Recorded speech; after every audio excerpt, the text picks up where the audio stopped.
প্ৰিয় দৰ্শক, এগৰাকী সুন্দৰী মহিলা আছিল, যিগৰাকী মহিলা 3 বছৰ ধৰি বিধৱা আছিল। কিন্তু দিন ৰাতি মহিলাগৰাকীয়ে কাৰোবাৰ লগত কথা পাতিছিল। এদিনাখন ৰাতি মহিলাগৰাকীৰ ফোনলৈ ফোন আহিল। ফোন ৰিচিভ কৰাৰ পিছত মাত আহিছিল, হেল্ল', মোৰ বিধৱা ৰাণী কেনে আছা? সেই কথাত মহিলাগৰাকীয়ে উত্তৰ দিলে যে কমচে কম তুমিতো মোক বিধৱা বুলি নকবা, কাৰণ সকলো কথাই তুমি জানা, সকলো সত্যই তুমি জানা। তাৰপিছত মহিলাগৰাকী ভিডিঅ' কল কৰি নিজৰ কাপোৰ সলনি কৰিলে, ৰঙা শাৰী পিন্ধিলে, সেন্দুৰ লগালে, মংগলসূত্ৰ পিন্ধিলে, এগৰাকী নতুন কইনাৰ দৰে সজাই ল'লে। তাৰ পিছৰ পৰা ভিডিঅ' কলত কথা পতা আৰম্ভ হৈ পৰে। প্ৰিয় দৰ্শক, এই কথাটো তেওঁলোকে দুয়োজনে অনুমান কৰিব পৰা নাছিল যে বেলেগ এজনে তেওঁলোকৰ সেইবোৰ দেখি আছে। প্ৰিয় দৰ্শক, এই কাহিনীটো উত্তৰ প্ৰদেশৰ সৌন্দৰ জিলাৰ এটা বহুতো ধুনীয়া কাহিনী। আহক জানো সম্পূৰ্ণ কাহিনীটি এই ভিডিঅ'টোৰ মাধ্যমেৰে। কিন্তু ভিডিঅ'টো আগবঢ়োৱাৰ পূৰ্বে আপোনালোকলৈ এটাই অনুৰোধ, ভিডিঅ'টো একোটাকৈ লাইক কৰি দিব আৰু চেনেলটো ছাবস্ক্ৰাইব কৰি দিব, যাতে আমি উৎসাহ পাওঁ এনেধৰণৰ ভিডিঅ'সমূহ সংগ্ৰহ কৰি আপোনালোকৰ মাজলৈ দাঙি ধৰিব।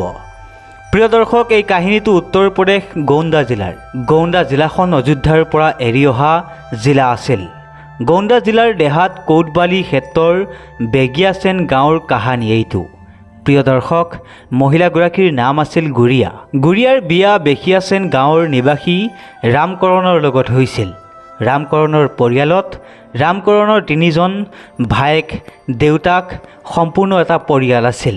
ৰামকৰণ আৰু গুৰিয়া কিছুদিন ধৰি ৰামকৰণ আৰু গুৰিয়া স্বামী স্ত্ৰীৰ ৰূপত সুন্দৰকৈ সংসাৰখন চলাই আছিল। কিন্তু কিছুদিনৰ পাছত পাৰিবাৰিক কণ্ডলৰ বাবে কিছু পৰিস্থিতি জটিল হৈ পৰে, ফলত দুয়োৰে মাজত কাজিয়াৰ সৃষ্টি হয়। এদিনাখন গুৰিয়াই কান্দি কান্দি থানা পালেগৈ।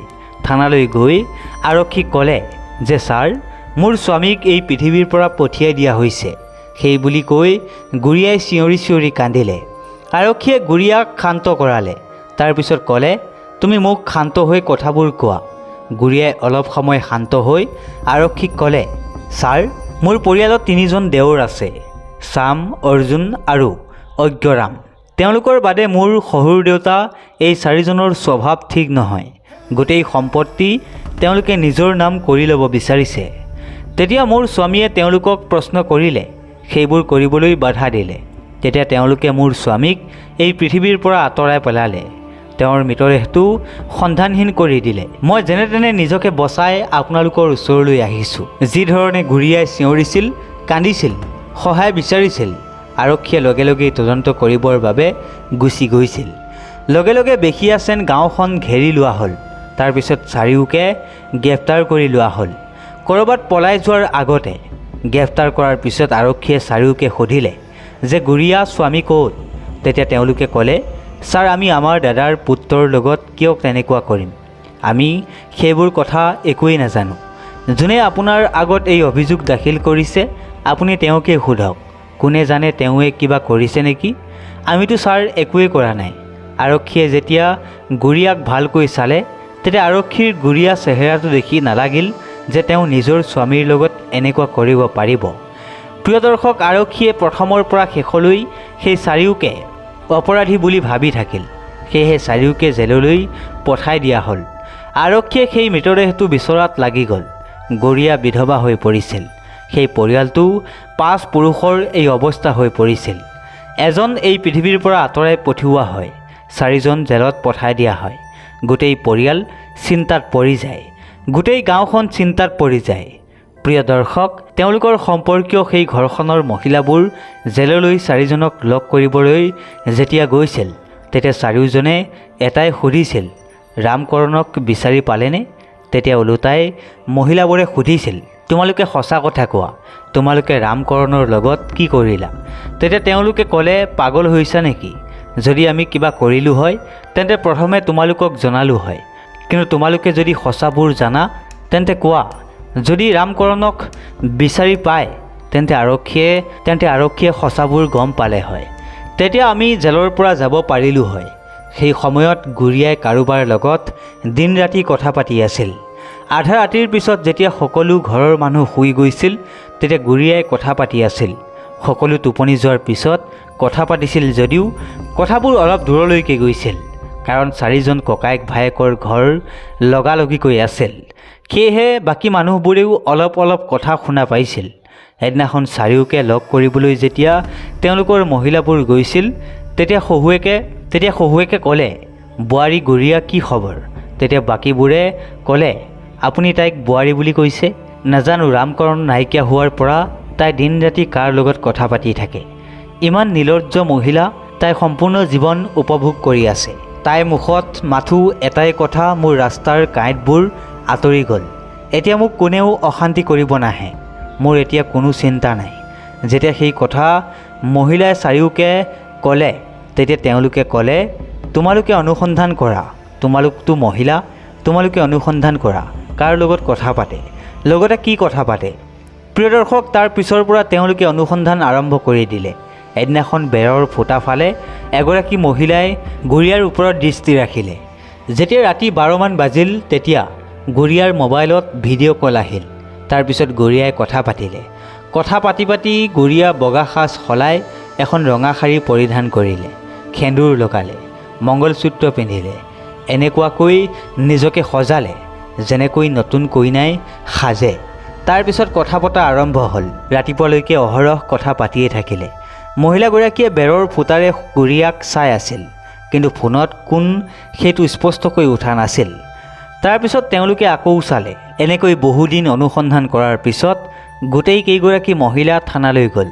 থানালৈ গৈ আৰক্ষীক ক'লে, ছাৰ, যাৰ স্বামী নাইকিয়া হৈছে তেওঁতো পূৰা মজা কৰি আছে। আমাৰ পৰিয়ালৰ পুৰুষে তেওঁক একোৱে কৰা নাছিল, তথাপিও তেওঁলোকে জেলৰ শাস্তি খাব লগা হৈছে। আপুনি কিবা কৰক, ভালকৈ অনুসন্ধান কৰক। তাৰপিছত আৰক্ষীয়ে গুৰিয়াক মাতি আনি গুৰিয়াক সুধিলে যে, গুৰিয়া, এইটো কোৱা, তুমি কাৰ লগত কথা পাতি থাকা? তেতিয়া গুৰিয়াই আৰক্ষীজনক ক'লে, ছাৰ, আপুনি ভাৰতীয় নাৰীৰ অপমান কৰিছে। মই এগৰাকী বিধৱা আৰু আপুনি মোৰ ওপৰত এনেধৰণৰ বদনাম দিছে। আপুনি মোক কেৱল অপমানেই কৰা নহয়, আপুনি পাপো কৰিছে। আচৰিত অবাক হৈ ৰৈ যায়, কাৰণ তেওঁৰ লগত কোনো ধৰণৰ উত্তৰ নাছিল। তাৰপিছত গোণ্ডাৰ SP জয়ছোৱাল ছাৰৰ লগত সেই বিষয়ে আৰক্ষীজনে কথা পাতিলে। আৰক্ষীজনে গুৰিয়াক কান্দি কান্দি কেনেকৈ আহিছিল, স্বামীক পোৱা কোন কোন জেলত আছে, সকলো কাহিনী বিৱৰণ জয়ছোৱাল ছাৰৰ আগত কৰিলে। SP ছাৰে লগে লগে ক'লে যে, ফোনৰ ট্ৰেকিং কৰি চোৱা, ভালকৈ তদন্ত কৰা, তেওঁৰ ফোন নম্বৰটো CDRত দি দিয়া। তেতিয়া গম পোৱা যাব তেওঁ প্ৰকৃততে কি কৰি আছে, কাৰ লগত কথা পাতিছে। প্ৰিয় দৰ্শক, এই সকলোবোৰ তদন্ত কৰাৰ পিছত গম পোৱা গ'ল যে গুৰিয়াই এজন গুজৰাটীৰ ব্যক্তিৰ লগত কথা পাতি আছিল। তাৰপিছত আৰক্ষী অধীক্ষকজনে এটা আৰক্ষীৰ দল প্ৰস্তুত কৰিলে। সেই দলটোক গুজৰাটলৈ পঠালে।